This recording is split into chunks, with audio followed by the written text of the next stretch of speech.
Welcome to Madang podcast. Today's special guest is Robert Ellsberg, who is the editor-in-chief and publisher of Orbis Books. He is the author or editor of 25 books, and today he will share his two edited books, On Pilgrimage, the Sixties, and On Pilgrimage, the Seventies. In this episode, he shares about his father, Daniel Ellsberg, and the Pentagon Papers, his work with Dorothy Day, and Day's involvement with farmers' protests, Cuban Revolution, the Catholic Worker newspaper, her prophetic work, and so much more. Please stay tuned. Please join Homebrew Christianity's online class, Bonhoeffer and the Future of Faith. This class will explore the work of Dietrich Bonhoeffer and examine how his ideas remain relevant to the challenges we face today. It is hosted by Drs. Trip Fuller and Jeff Pugh. The class is free, but donations help support the continued amazing work of Homebrewed Christianity. Please visit www.tripfuller.com to sign up today. Orbis Books is offering 30% off 3 books by Robert Ellsberg, who is a publisher at Orbis Books. A Living Gospel, Reading God's Story in Holy Lives, and On Pilgrimage, the Sixties, and On Pilgrimage, the Seventies. These 3 great books provide a deeper understanding of Dorothy Day and also the lives of saints, prophets, and spiritual masters. Order these 3 books today at orbisbooks.com and use discount code MAD, M-A-D, to get 30% off. For sponsorship inquiries, please email madangpodcast.gmail.com. This is Madang, an outdoor living room for guests to share their experiences and their work. I invite you to come in and stay for a while. Welcome to Madang Podcast. Today's special guest is Robert Ellsberg, who is the editor-in-chief and publisher of Orbis Books, where he served for over 35 years. From 1975 to 1980, he was part of the Catholic worker community in New York City, working with CW founder Dorothy Day for the last 5 years of her life. For 2 years, he served as managing editor of the Catholic Worker newspaper. He studied religion and literature at Harvard College and later earned a THM degree in theology from Harvard Divinity School before joining Orbis in 1987. He has continued to promote the work and legacy of Dorothy Day, editing 5 volumes of her writings, including The Duty of Delight and All the Way to Heaven. Robert has written and edited 25 books, including 6 books on saints and holiness. For over 10 years, he has written a daily entry, Blessed Among Us, Forgive Us This Day by Liturgical Press. Today, I'm so grateful that Robert Ellsberg is here with us to share his 2 books, On Pilgrimage, the Sixties, and On Pilgrimage, the Seventies. May 1st, 2023 represents the 90th anniversary of the Catholic worker. So it is a great celebration. Mariah Shriver wrote about the books. This collection of Dorothy Day's columns has, from the last years of her life, highlights the qualities that truly make her such a unique human being. She embodies the meaning of faith in action and points us all towards the promise that a better world is possible. So thank you so much, Robert. I know you're so busy traveling and writing and being a publisher, etc. Thank you so much for joining me today on Madang Podcast. Thank you very much, Grace. I'm really glad to join you. It is so wonderful because, you edited, I edited Reverend Jackson's book, which is behind me, Keeping Hope Alive, and you were such a wonderful person to work with. I'm so honored that Orbis Books published it. So thank you so much. Thank you. Yeah, it was a joy to work with you on that.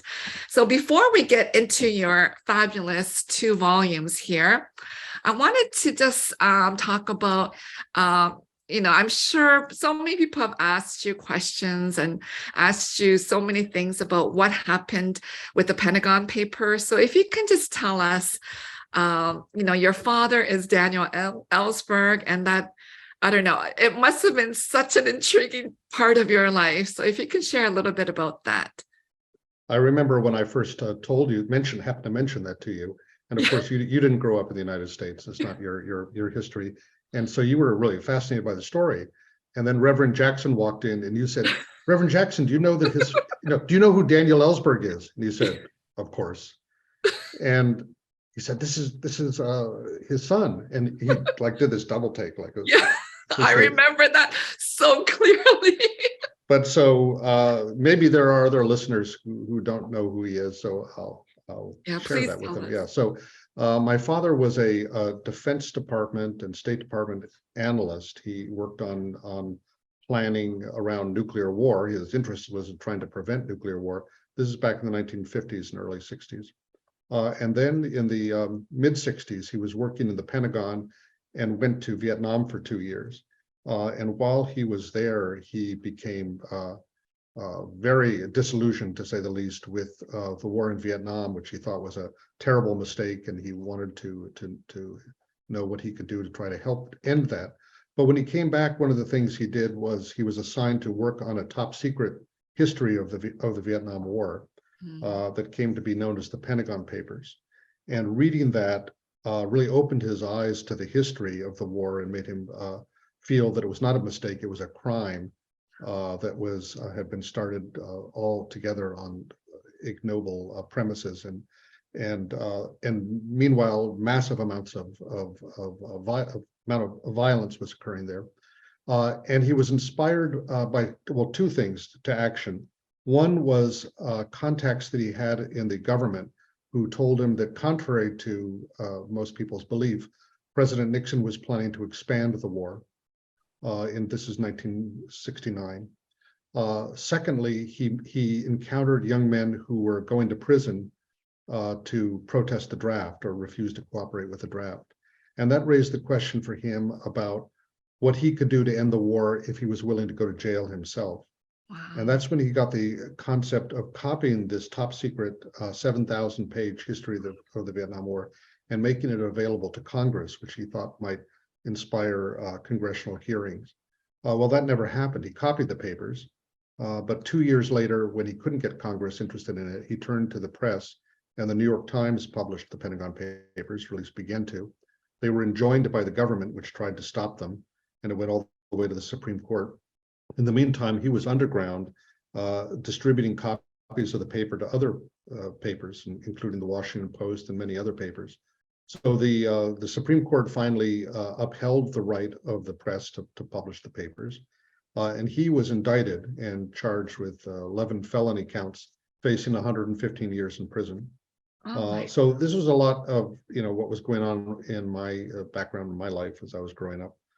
He ultimately didn't end up going to prison because 50 years ago, actually in May, the charges were dismissed because of all the revelations of government misconduct that were conducted by the White House, the plumbers, in order to try to silence my father.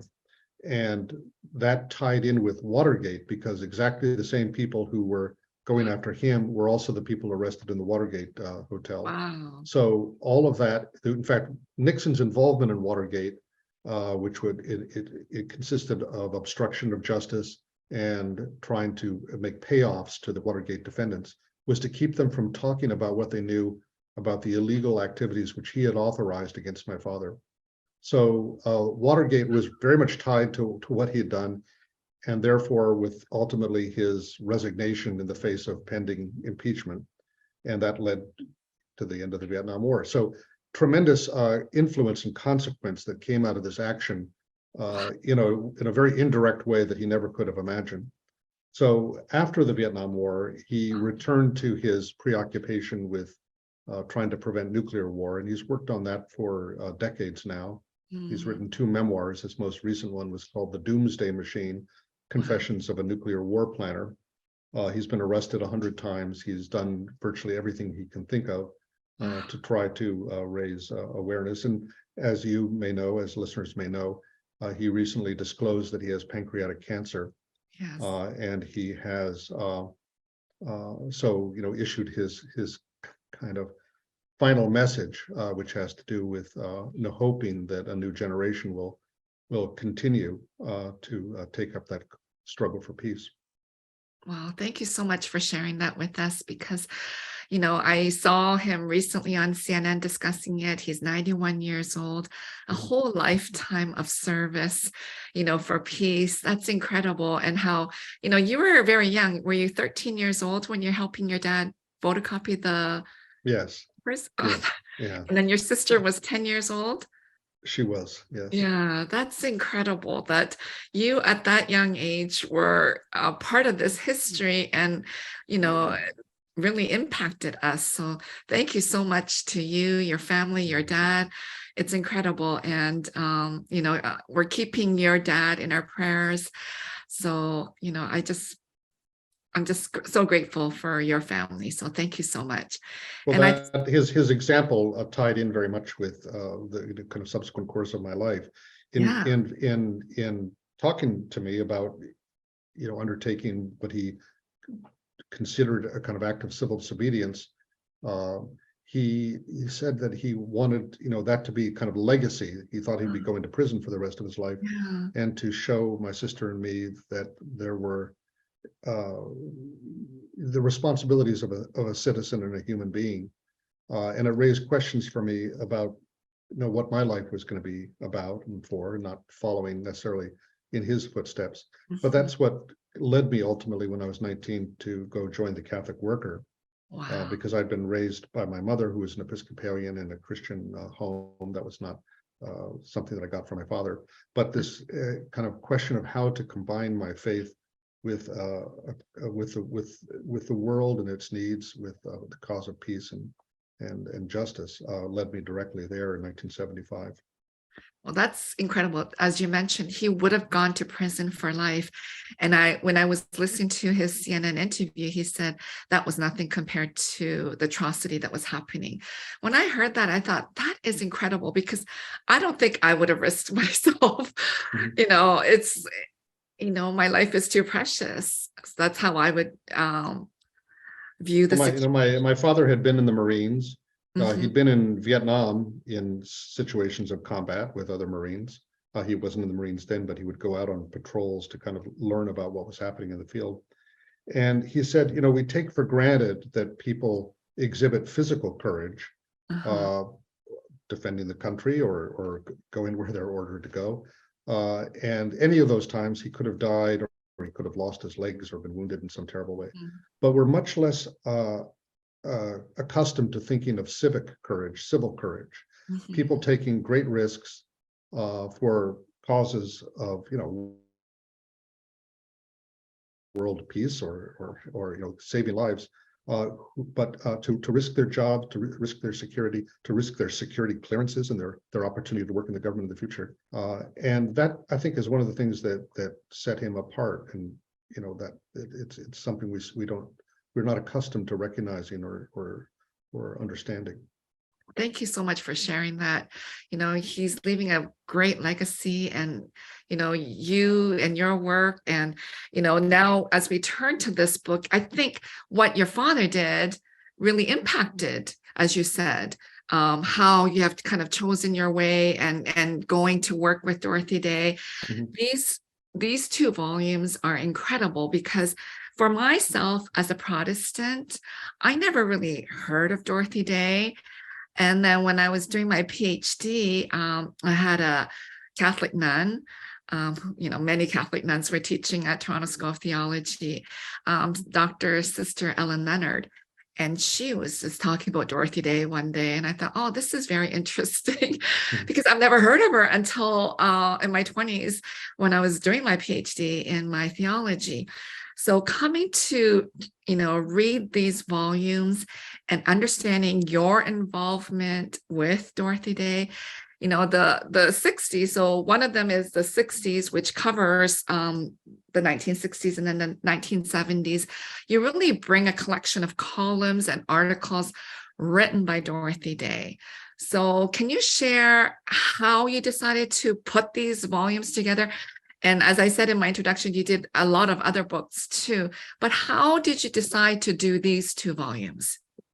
Maybe I should back up a little bit and give a little bit of Okay. a portrait of who she was. Yeah, There okay, may that'll be great. Yes. surely other people who haven't heard of Yeah, her. and many of the listeners are Protestant listeners, Yes. so they may not be so familiar with Dorothy Day. Yeah. So Dorothy Day was a convert to Catholicism who was born in 1897 and spent her early life involved in movements for social change, radical reform, protest, labor unions, anti-war groups. A lot of her friends were socialists, later communists, anarchists. That was her life, was kind of working for social justice and for the poor. She was also a writer, a journalist.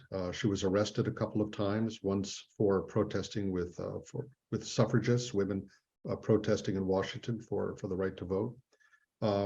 And then she fell in love with this man, found herself pregnant, and it's a long story, but through this experience, she determined that she wanted to become a Catholic. She wanted her daughter to become a Catholic. And her partner didn't want to get married, didn't believe in marriage, so they separated. And she went through several years of trying to figure out how to put together her new faith and her commitment to the poor and oppressed. And she actually offered a prayer in the Basilica of the Immaculate Conception, Washington, that she would find some sign of her vocation. And when she came home, she found this Frenchman waiting for her, Peter Morin, who'd heard about her and had been looking for someone to put his ideas into action. And that began with the idea of a newspaper that would promote the radical social teachings or the radical message of the gospel. And he said they should start a house of hospitality to begin practicing the works of mercy, feeding the hungry, clothing the naked. Now, this is 1932, 1933, so it was right in the heart of the Depression. And it just really struck a bell for her, because she came from a newspaper family. She thought, aha, this is what I'm meant to do. And so she starts a newspaper called The Catholic Worker 90 years ago. It'll be on May 1st, 1933, in New York City, distributing this newspaper that was largely things that she had written or articles by Peter Morin. And it kind of took off very quickly. And then came the House of Hospitality, and other houses like that spread around the country. And then there were new aspects of her vision began to take form. One of them was, it's very much based on this idea of Matthew 25, that what we do for the poor, we do directly to Christ. And that inspired the works of mercy and this kind of charitable work she was doing. But that was combined from the beginning with a strong passion for social justice and a commitment to change the conditions in society that give rise to so much poverty. So it wasn't just typical kind of charity. It combined charity with justice. And then came into that this idea of hers that if we should, if Christ is in our neighbor, we shouldn't kill our neighbor. And the strong commitment to nonviolence that came, that was very unusual at the time for Catholics, and for a long time. She was really alone for decades in her commitment to this peace message of Jesus. And that made her very isolated then during World War II. And then later in the 50s, she and the Catholic Worker were involved very much in protests against nuclear war and planning for war. They'd be arrested every year for refusing to participate in civil defense drills that were compulsory in New York City. She'd go to jail. So she was really on the margins. So now in the 60s and 70s are the 2 volumes that I have edited here. Really, Dorothy is very known for her other writings, include her autobiography, The Long Loneliness, that tells the story of her conversion and how the Catholic Worker started, and other books that deal more or less with those themes, life in the Catholic Worker.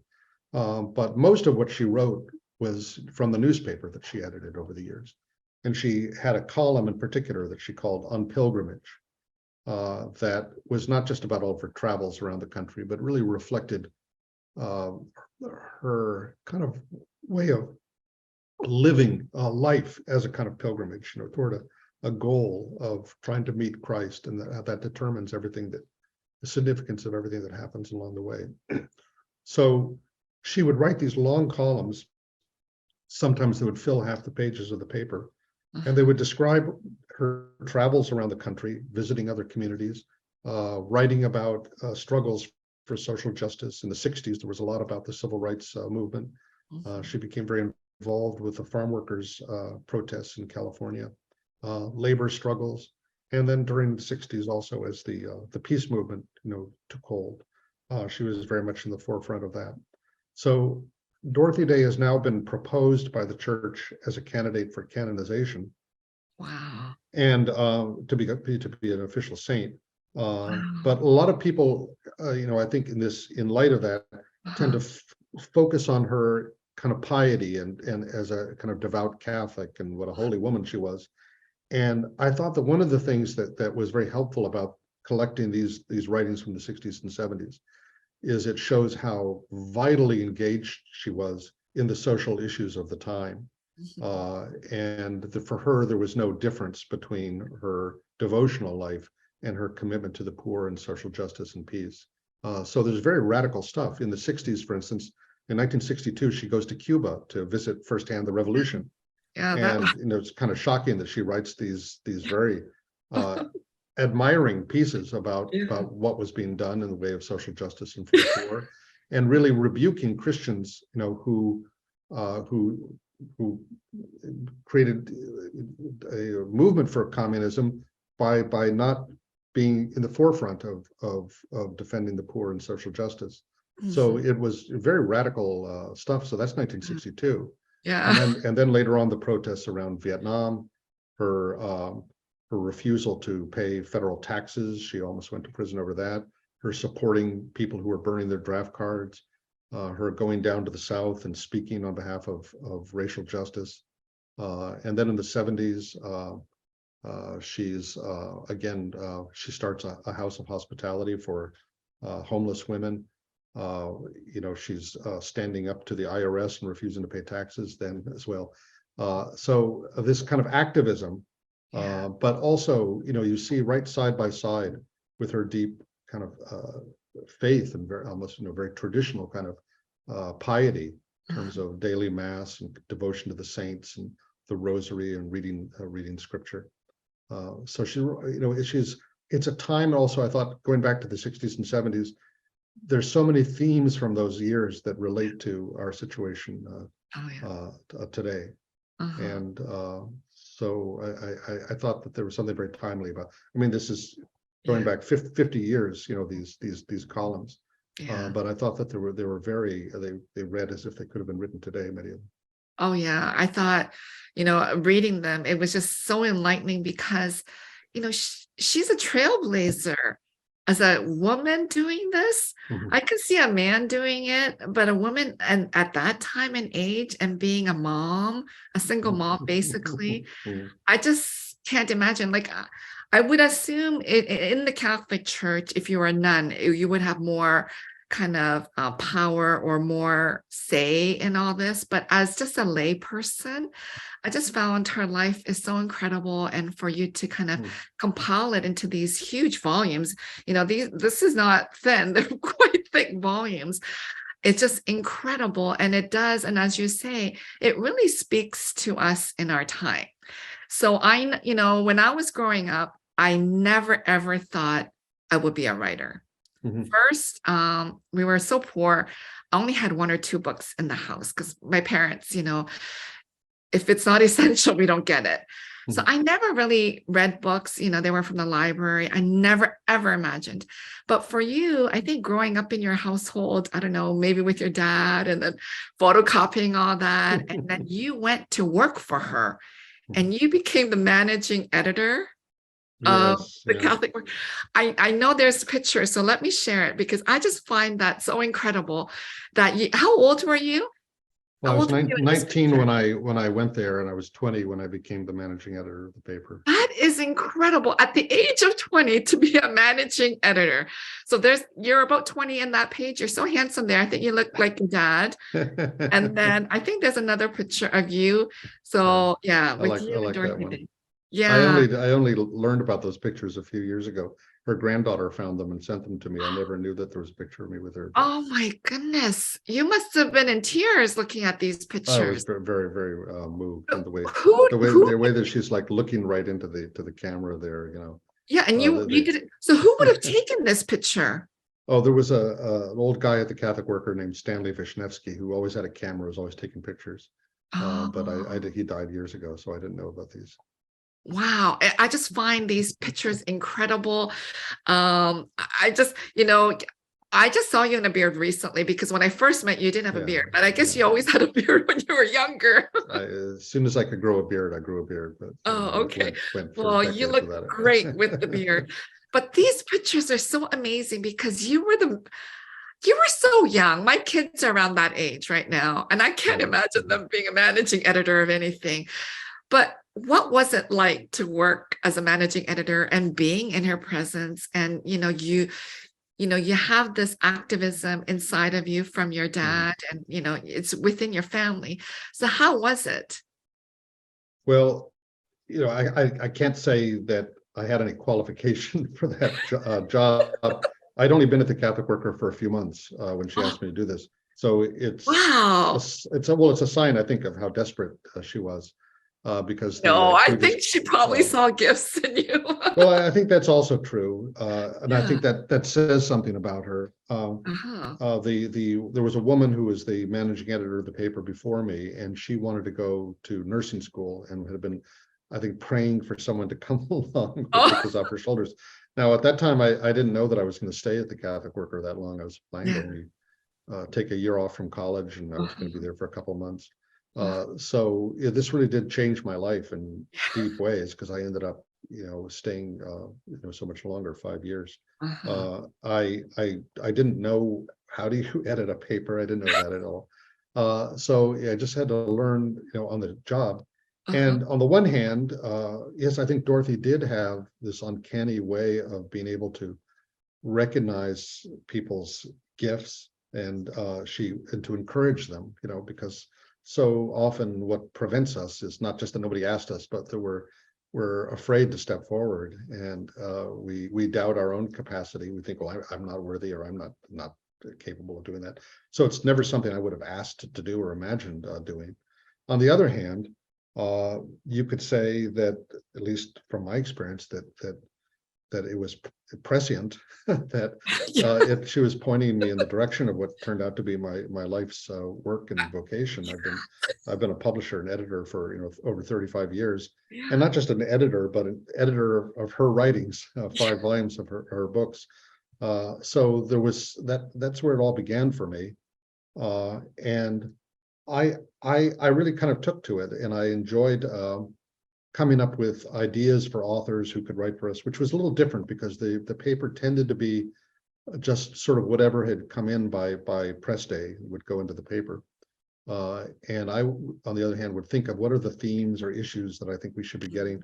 Who are some of the authors that should write for us? And I was kind of audacious in asking people like Robert Coles or Henry Nouwen or E.F. Schumacher or people like that to write for us. And I would do like thematic issues around nuclear war. Once I did one for the 50th anniversary of the execution of Sacco and Vanzetti, which probably means nothing to you, but a great event in labor radical history in America. Anyway, I did a theme on Latin America. Now, she didn't actually like that sort of thing. She liked it for the paper to be a little bit of everything. And each issue should have things about piecework, about community, hospitality, about life on the land.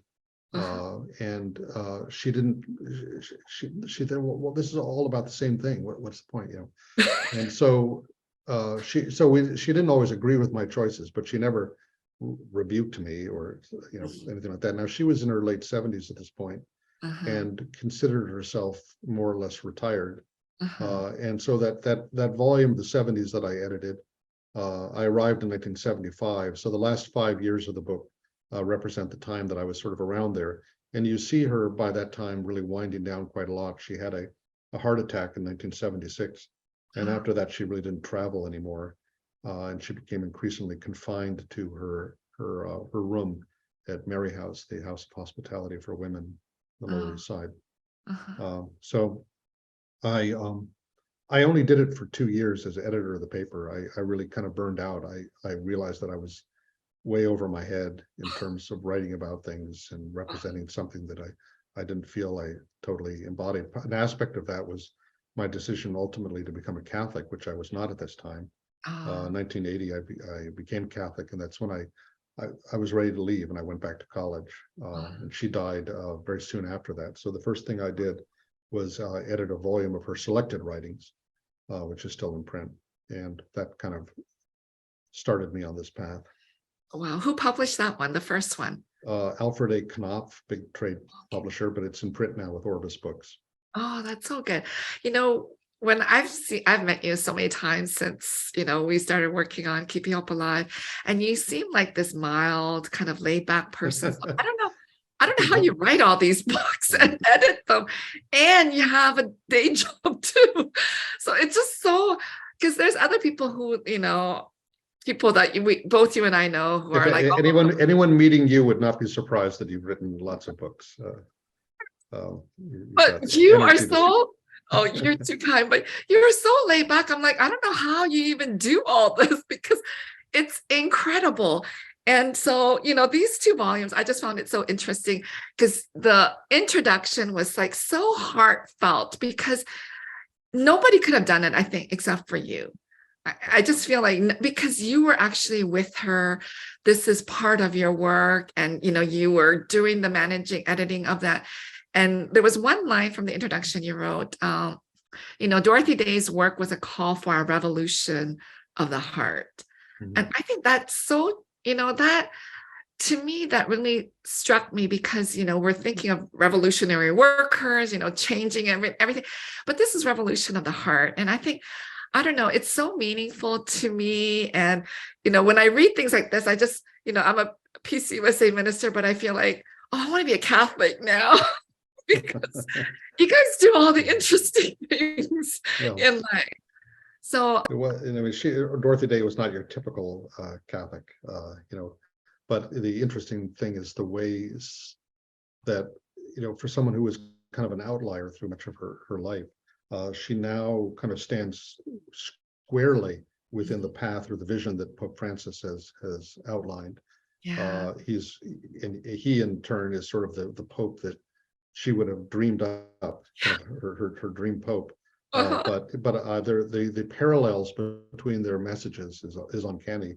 Yeah. So it wasn't surprising that when Pope came to America in 2015, he spoke at Congress, and he organized his whole talk around 4 great Americans. One was Abraham Lincoln, Martin Luther King, and then 2 Catholics, Thomas Merton, the Trappist monk, who was a good friend of hers, contributor to the Worker, and Dorothy Day.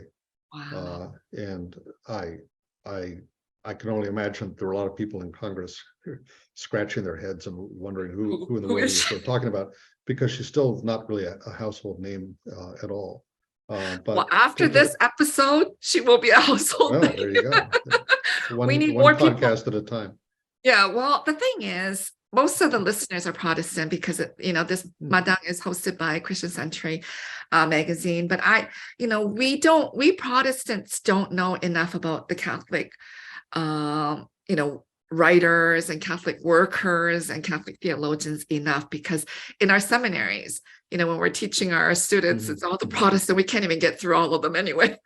So I think, through podcasts like this and other platforms, it's so important for those who are non-Catholic to really come to read books like this. You might be my first Catholic guest. I don't know. I can't remember all my guests at this point, but you may be my first one. And I think we might have to have more Catholic guests. But, it's incredible what she did. And you mentioned earlier about, visiting Cuba. So you included her work about, the Cuban Revolution. I don't know if you wanted to say more about that, because for me, that was incredible. Well, she was in a way kind of anticipating the kind of line of liberation theology that would emerge in Latin America later, as Catholics after Vatican II in Latin America began to review what's the mission of the church, what's the mission of a Christian, in a world of injustice and poverty and the violence of social oppression. And she felt that the Cuban Revolution kind of came out of that vacuum in which Christians were identifying more with the status quo, with the rich, having schools for the rich and not for the poor, and that kind of cry of the poor had not been heard. She said, in the Gospels, Jesus says, there are two people. God tells the master, whatever, tells them to do something. One of them says he won't do it, and then he does it, and the other, says he will do it, but then he doesn't do it. And she felt that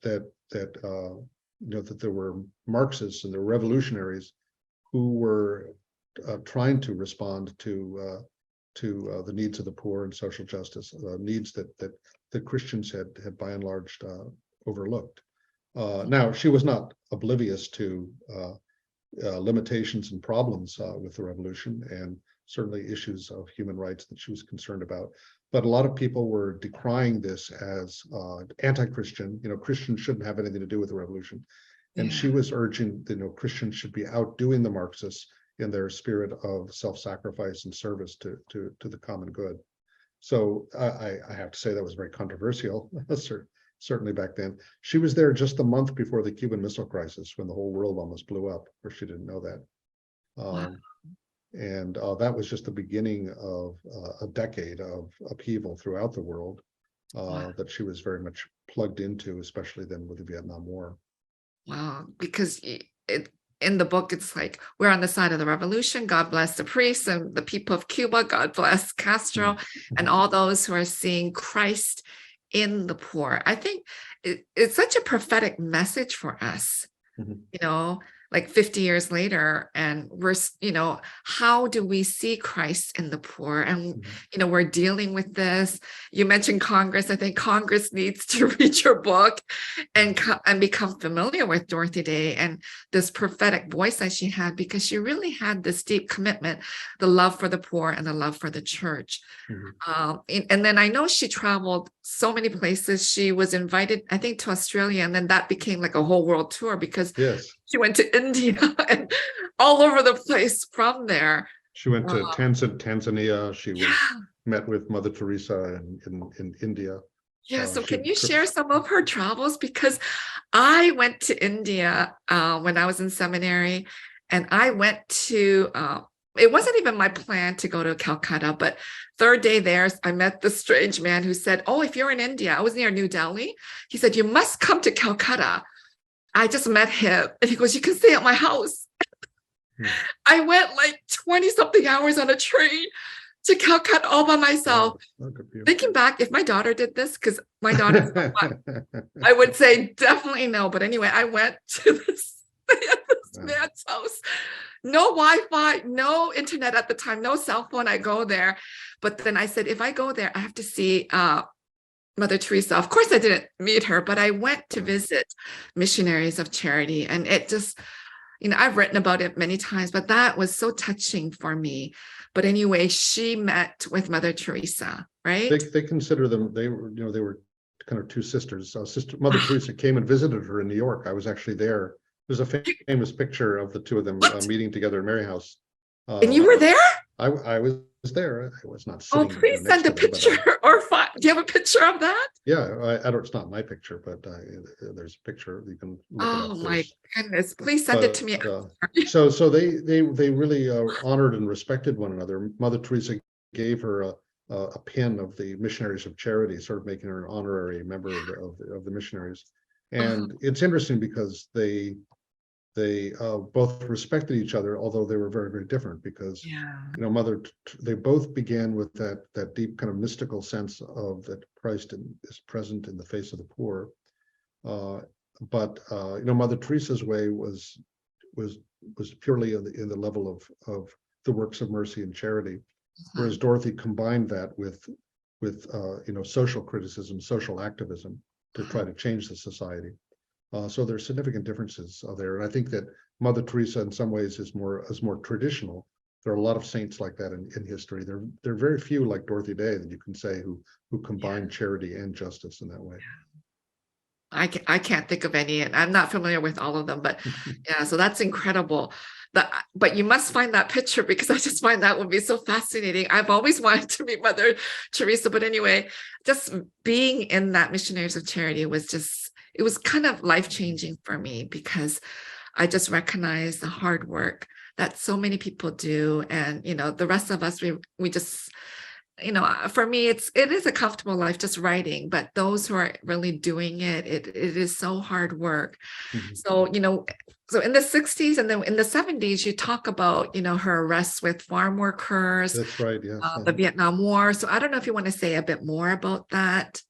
Well, sure. That was, in fact, the last time she was arrested was with the farm workers in California in 1973. Okay. So she was 75 years old at the time. There's a famous picture of her by Robert Fitch that is kind of iconographic, which shows her sitting on this little folding stool that she liked to carry around the demonstrations. And she's just sitting there very calm, Buddha-like, and sort of tranquility, with these great big heavy burly police officers with clubs and guns right in front of her. And it really is an amazing kind of icon of a spirit of peace in nonviolence in the midst of the situation. But so she was always a great fan of Cesar Chavez, because she had been, from her roots in the 1930s when she started the Catholic Worker, very much supporting the cause of the workers. But she really felt that the farm workers, the United Farm Workers, was a social movement that was not just about better working conditions for the migrant workers, but had a kind of mystique to it, a kind of spirituality. Chavez and many of them were very devout Catholics themselves, and his kind of Gandhian spirit of nonviolence, fasting as a weapon, and using boycotts of enlisting people to boycott grapes and that sort of thing. And they experienced real violence that they encountered with the Teamsters Union and other people working for the growers who would attack them. So in Chavez was always going on fasts and using that as a mechanism for trying to raise awareness and consciousness. So Dorothy, he was one of her heroes, and she would go out and visit him many times, and offered great support to the farm workers in New York and to operate out of the Catholic Worker as well. So it was significant to her that she went out there to march on a picket line, but a judge had issued an injunction against picketing in front of the fields. And so about 100 people or so were arrested. She was among them. My father actually happened to be in California at a peace convention, and he and Joan Baez and various people went down and visited her in jail. Oh. So the first time I met Dorothy Day, she said, well, I know you. Your father gave me a kiss when I was in jail. So he had that connection.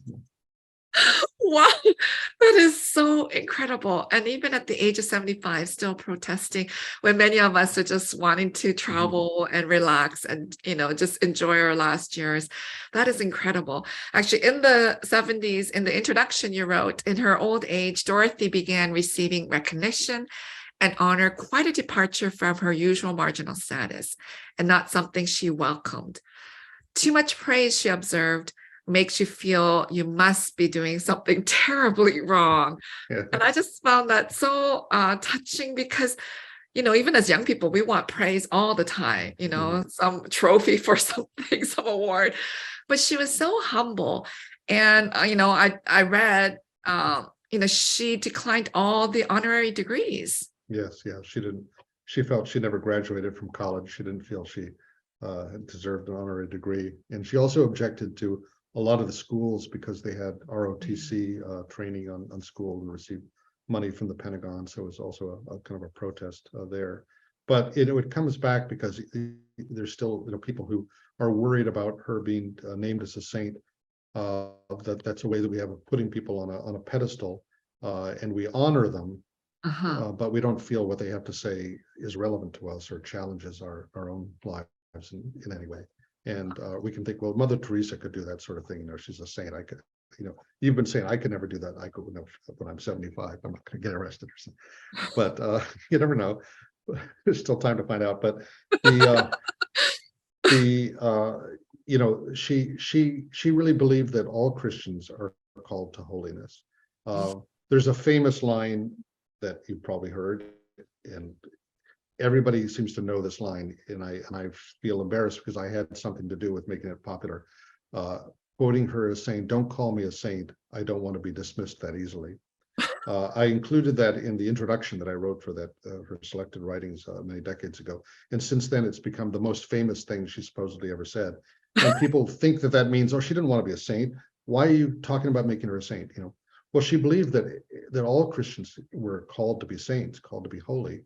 That didn't mean having been canonized or having a church named after you, but that was the whole point of being Christian, was to walk this path of holiness. Some people travel very far, some people only a short distance, but that's what the whole thing was about. But when we call someone a saint, we mean that their example is irrelevant to ordinary people like us. I could never live with the poor or get arrested or that sort of thing. And so because we can't do that, we don't do anything, and lets us off the hook. And so it's the same thing that even in her lifetime, she kind of contended with that. She didn't want to be honored. She wanted people to take the gospel seriously. And if they thought that, well, these things came easily for her, which they'd be impossible for an ordinary person like me, well, that also doesn't give her credit enough for how difficult it was for her, what sacrifice was involved from the very beginning of her vocation. Wow. How much perseverance, how much dedication and faith it required to just keep on going, because she didn't just live among the poor because it was so much fun. It was part of a deep religious calling, and she remained faithful to that, even in the times when it was very, very difficult. Yeah, we are all called to do that. We find it so difficult, but she took it up, and she was so faithful to that. And so May 1st is the 90th anniversary of the Catholic worker. But, all these years later, her work is still so relevant because she dealt with racial justice, economic justice, and, violence and war. So her work, that's why, reading over her columns and her writings, they still speak to us today. That's the prophetic voice, which is so challenging for us. I'm so grateful that you put it together. Any kind of words you want to share with us? Was it difficult to do this? Was it emotional because you have been with her and worked with her? Well, it was actually a lot of fun for me, because these are sprawling, great big, huge, long columns. And so it was a matter of boiling them down and abridging them. But I really enjoyed writing the commentary and the transitional notes and that sort of thing that I can bring to that, because I know the background of the story that she's writing about. So I was really curating this in a way that it would be readable to people who didn't live with her and didn't live through those times. But I knew Dorothy Day, when she was quite old and when I was quite young. But I've spent a lifetime getting to know her better. And each of these projects that I've worked on has helped me to know her a little better. And it's important for me to make it clear that all this activism, which is sort of on the surface, that's the visible part that we see, was really one side of a deep spirituality. And I understood that better from editing her diaries, The Duty of Delight. And I saw how much her life was rooted in this daily exercise of patience, of courage, of forgiveness, of restraining her impulse to judgment or criticism of people, because every day offered opportunities. So the Saint Benedict, founder of monasticism, called the monastery a school of charity. He felt that the way of holiness was in community and not just living by yourself as a desert monk or something like that. And she brought that very much into her life in the Catholic worker as well. And her favorite saint was a Carmelite mystic named Thérèse of Lisieux, who died when she was very young in France in 1897, who left a book about her spirituality, which she called The Little Way, which was that the path to holiness is not just in great big heroic things or standing before the lions in the arena or something, but in the everyday opportunities to be more forgiving, more loving with the people that we encounter all around us, because that means that everybody we encounter offers us opportunities to exercise those virtues. So it was that exercise of charity and love in very small, everyday kind of ways that then prepared her, was the arena in which she trained to be able to deal, without flinching by being arrested or picket lines or being shot at, as she was in the South. And I think that's something very important to take away from her as well. Yeah. Are you working on any more of her, any more books on her or editing? I am actually you halfway are? through editing a book that kind of focuses on her spirituality. Wow. So When will that maybe be coming another, out? This year or maybe next? no, not this year. Maybe next year. Maybe next fall. Wow. You are incredible, Robert. I am like, you just blow me away. All the work that you've done as a publisher at Orbis, and then working with Dorothy Day and writing and editing 25 books. You are a miracle worker. That's all I can say.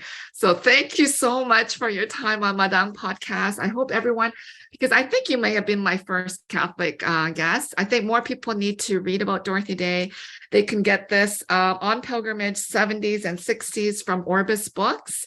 That's right. And it's such a joy to talk with you. And I think I can talk with you all day long, but I know you're very, very busy. So thank you so much for sharing your two books.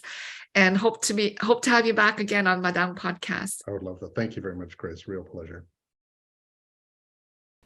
Please join Homebrew Christianity's online class, Bonhoeffer and the Future of Faith.